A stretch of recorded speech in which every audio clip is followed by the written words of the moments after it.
Mesdames, Mesdemoiselles et Messieurs, bonsoir à toutes et à tous. Bienvenue dans cette nouvelle conférence géopolitique dédiée à l'actualité mondiale. À la une de l'actualité internationale, le président de la Fédération de Russie, le phénomène Vladimir Poutine, est en train de faire le sale boulot du côté de l'Inde. Oui, c'est une vengeance privée. On peut dire que c'est la vendetta. Vladimir Poutine, il est fort. D'abord, pour commencer, il faut planter le décor. Pour ceux qui ne savent pas, l'Inde fait partie des BRICS. Mais l'Inde, c'est ce pays-là qui collabore avec les États-Unis et tous les autres pays. L'Inde s'en fiche pas mal, quoi.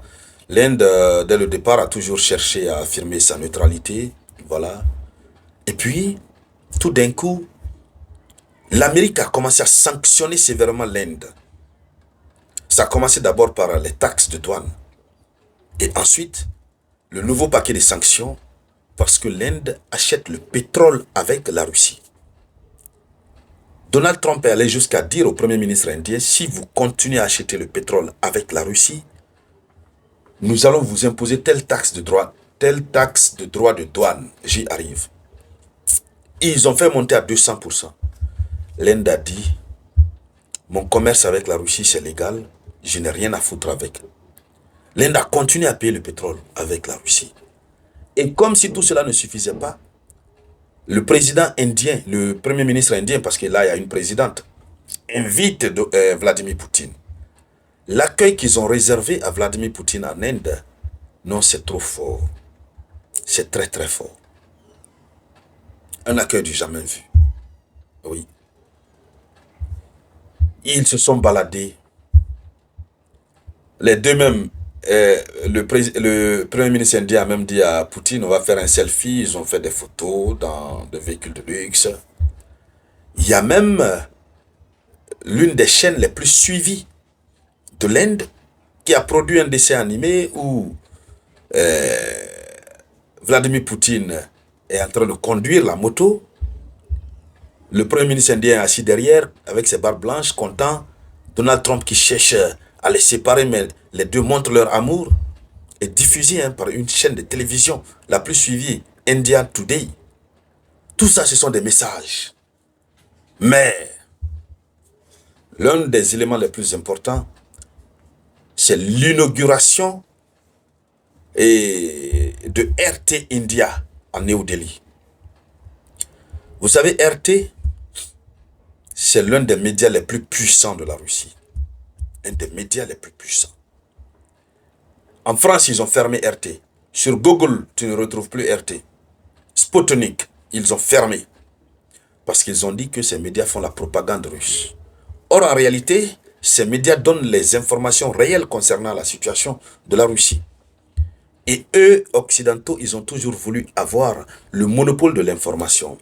Je vous ai toujours dit, ici sur la tribune d'éveil des consciences, depuis déjà près de 3 ans ou 4 ans, je vous ai toujours dit, je vous ai dit que pour mieux dominer un peuple, on s'approprie d'abord de sa culture et de l'information qu'on donne. Plus l'information est erronée, plus l'information est donnée en faveur du camp occidental, plus le monde entier croit en l'Occident. Même les citoyens russes qui suivent les médias occidentaux croient que ce que l'Occident dit, c'est vrai. Donc pour éviter cela, les Russes ont décidé de mettre en place leurs propres médias qui sont devenus très puissants. Notamment pour le cas africain, Sputnik, RT France. Mais c'était des médias extrêmement suivis. Aujourd'hui, ils ont supprimé, mais Sputnik RT existe sur Telegram. Et là aussi, vous partez, vous allez voir beaucoup de spectateurs qui sont là. Alors, les États respectueux, selon les propres propos de Vladimir Poutine, qui accueille la Russie avec respect, on y implante, on y installe les médias russes. C'est ce que la Russie vient de faire en Inde. Quand l'Inde accepte que ce que l'Occident décadent a banni, même sur Google, ils ont supprimé. Google qui semble être un moteur de recherche mondial où il y a la liberté, ils ont supprimé. Lorsque l'Inde accepte, ça veut dire c'est une paire de gifles que l'Inde vient de donner à l'Amérique. Vous avez vu le contexte? Après avoir refusé d'écouter, de regarder même les sanctions américaines, l'Inde continue d'acheter le pétrole avec la Russie. Et au pire, l'Inde accueille Poutine. Et l'Inde, la nature même de l'accueil, c'est sans précédent. Et l'Inde fait inaugurer un média russe. Mais ce qui va vous surprendre, ce sont les propos qui ont été tenus par Vladimir Poutine. Alors, c'est de cela que nous allons parler dans le cadre de cette conférence géopolitique dédiée à l'actualité mondiale, que je vous demande d'ores et déjà de partager au maximum. Il faut partager dans tous les groupes possibles. Il faut vous abonner à cette page Le Samouraï. Cela vous permet de ne plus rater les actualités les plus chaudes du moment. D'accord? Donc, allons-y dans les profondeurs. Allons-y dans les profondeurs. Alors, Poutine a inauguré officiellement RT India aux côtés de Margarita Simonia, ce qui marque l'entrée médiatique de la Russie dans l'un des plus grands marchés du monde. Poutine présente RT India comme un outil permettant à des millions d'Indiens d'accéder à la réalité russe. Les Indiens vont accéder à la réalité russe. Vous connaissez les conséquences de cela. Ils vont connaître la culture russe. Ils vont connaître la bravoure des Russes. Il y a un adage qui dit souvent, un peuple sans histoire est un peuple, je ne sais pas comment on dit déjà, vous pouvez m'aider. La culture et l'histoire sont l'identité d'un peuple. Pour reconnaître est-ce qu'un peuple est correct, est-ce qu'un peuple est sincère, il faut chercher à savoir son histoire. Et c'est ce que la Russie fait progressivement. La Russie a les moyens. Donc Poutine dit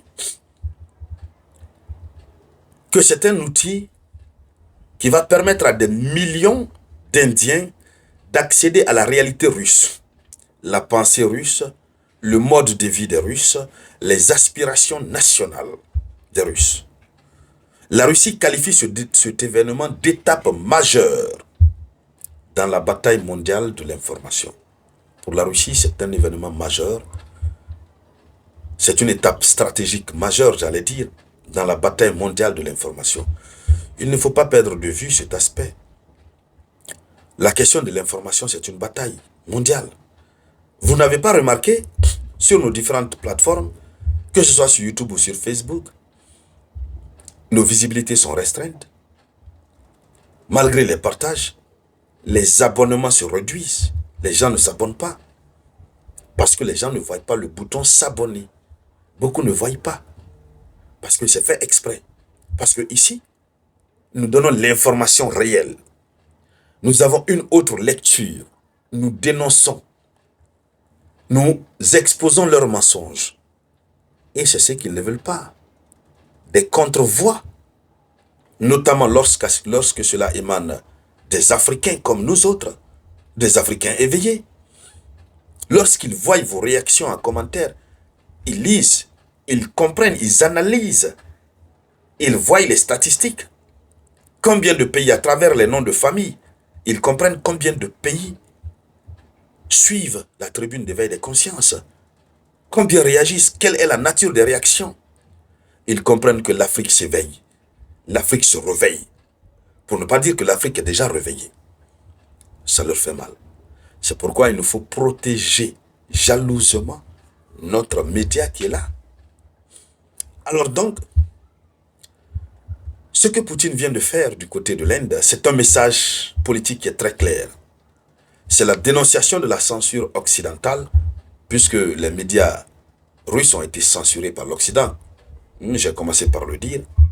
Poutine rappelle que plusieurs pays occidentaux ont banni RT et Sputnik, les accusant forcément de propagande.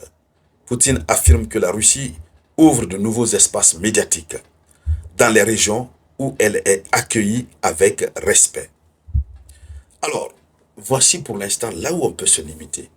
Mais Poutine a fait beaucoup de gaffes du côté de, positivement, du côté de l'Inde. Nous allons revenir sur certains éléments, sur certains pans. Alors, dames et messieurs, c'était ça la une de l'actualité. Merci de la partager. Je vous reviens tout à l'heure avec de nouvelles informations.